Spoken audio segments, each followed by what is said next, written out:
everyone. When I was 3 years old, my mom enrolled me in soccer club. She did it because she wanted to make sure that her only child who was homeschooled would be properly socialized. However, it became an integral part of my childhood. When I was 6 years old, my family moved to a small town upstate called Menacing Valley. Until I was 13 years old, I was often the only black child in the class. Using words like finna, whatchamacallit, what you say, were frowned upon. I didn't really fit in, but one consistent remained, my soccer ball. When I was about 10 or 11, they decided to split up the team. Boys on one side, girls on the other. All of my besties were gone. I remember being at practice and watching my former teammates do all the games that I loved, and I couldn't. I remember when I first got in the car with my mom, the first thing she turned and asked me was,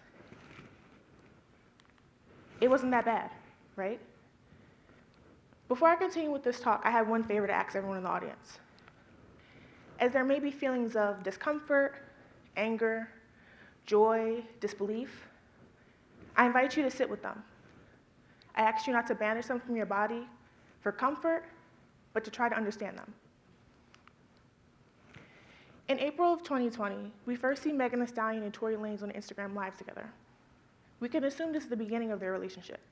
We don't have any other data showing otherwise. A few weeks later, George Floyd is publicly lynched. The entire world stops. We see congressional leaders kneeling down with kente stoles, putting a fist up in solidarity with Black Americans. Things that my grandmother, my father, and I would never have expected. Speaking of my grandmother and father, in their generation, they had Emmett Till, they had Rodney King. My generation had George Floyd. Following that in July, there's a call to a Calabasas home. Shots fired. Megan Thee Stallion is taken away in an ambulance for stepping on glass. Tory Lanez is arrested for having a gun. A few weeks later, or days I should say, Megan Thee Stallion comes to Twitter and tells us the truth. She was shot. Here are some tweets that show the first reaction to that statement. In this first tweet, we see that someone is choosing to blame Black women for being unprotected. How is it my fault that you're unprotected? How can I help you? In this tweet, we see someone blaming her language and use of twerking in her artistry for why she was shot. In this tweet, we see someone poking fun at the size of Tory Lanez in comparison to Megan Thee Stallion, but still poking fun at the fact that a Black woman was shot. And in this final tweet, we see someone directly blaming Megan Thee Stallion for her choices in dating for why she got shot. If you dated better men, then you wouldn't have got shot. Now back to our timeline. August of 2020, we see the first accusation from Megan Thee Stallion. Tory Lanez shot me. A month later, we see that Tory Lanez releases Daystar. In this album, he targets Megan Thee Stallion using inflammatory language. He even goes as far to call her a liar and accuse her of getting her lawyers to try to pay him off. In music videos associated with this album, he chooses to have horse legs cut up, taunting her to say, "I shot you, no one stopped me, now what?" A month later, a protective order is issued. Megan Thee Stallion now has legal protection from Tory Lanez. A year later, Megan Thee Stallion goes on stage for Rolling Loud. She performs, it's beautiful, it's wonderful. She gets off stage, an artist comes on, and he brings out Tory Lanez as a guest, a direct violation of the protective order. He's only forced to pay a fine. The following year, Tory Lanez goes on tour with a set of artists. Some words are exchanged in the elevator, and Tory Lanez proceeds to beat up said artist with 8 other men. As a result, he's placed on house arrest until the trial begins. After the trial finished, he's sentenced to 10 years in state prison. A year later, In Her Words comes out. In this documentary, Megan Thee Stallion says that she and Tory Lanez did have intimate relations. However, she wasn't necessarily sober when they happened. I'm not going to get into the thick of it of what that statement implies. However, that does make them intimate partners. Intimate partner violence is any form of violence, aggression, or abuse that is physical, sexual, or mental.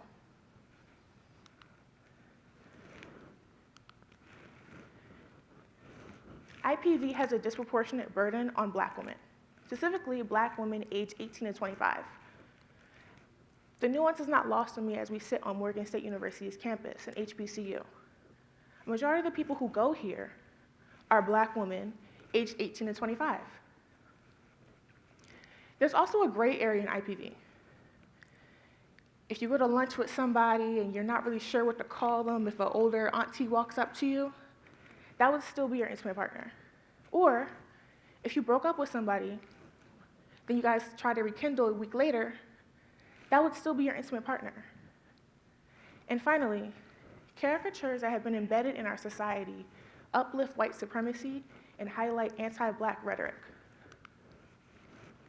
Let's look at some statistics. In Baltimore, 69% of IPV-related cases were against women. Of that 69%, 50% were Black women. Now, I want to take a moment to acknowledge that Baltimore City is a small city on the eastern seaboard of America. So let's look at the national data. Nationally, 50% of women have been or will be impacted by IPV. Of that 50% are Black women.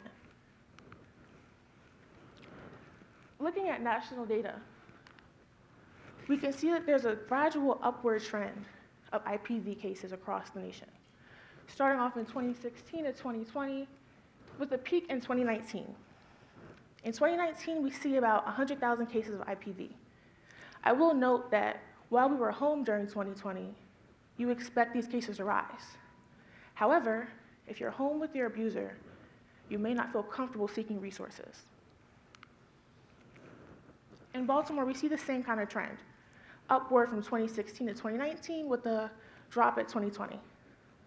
But I do want to pay attention to 2019. In that year, Baltimore City accounted for more than 10,000 cases of IPV.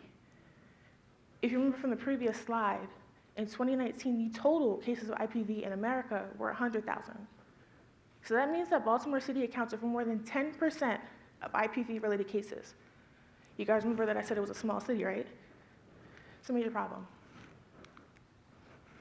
Let's look at the historical context. In 1619, the first forced labor camp is established in the US. These are affectionately known as plantations. Over the next century, we see that spiritual leaders are starting to use the Bible to justify the white supremacy hierarchy in America. They use scriptures like Ephesians 6:5 to equate the slave master to Christ. In doing so, there's also hundreds of churches established across America. This rhetoric is being pushed not in one area, but across the nation. After that, we start to see the rise of the Mammy caricature, the Jezebel caricature, and the Sapphire caricature. Let's talk about the Mammy first. This is the asexual, obedient, large, often cheeky, can say something smart, but nothing to offend too much.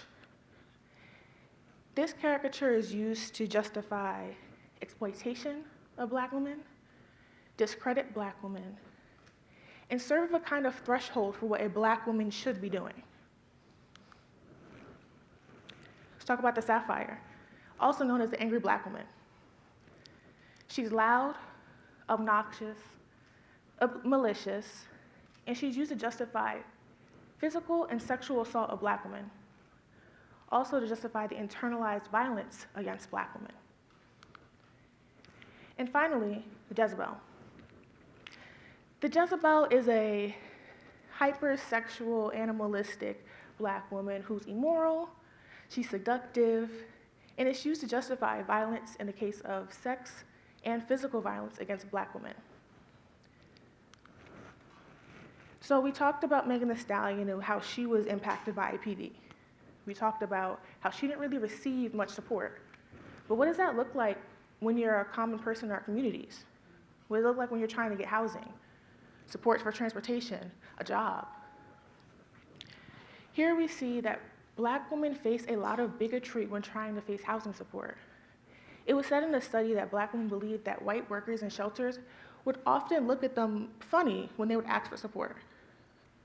In the second example, we see in a sample of about 700, 74% of Black women felt like they couldn't seek medical support out of hassle, confidentiality, or lack thereof, tangible loss, and harm.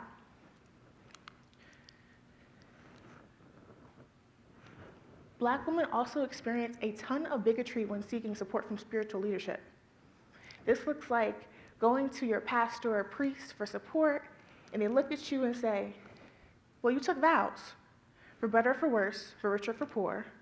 This is the worst. You have to respect the covenant of your marriage.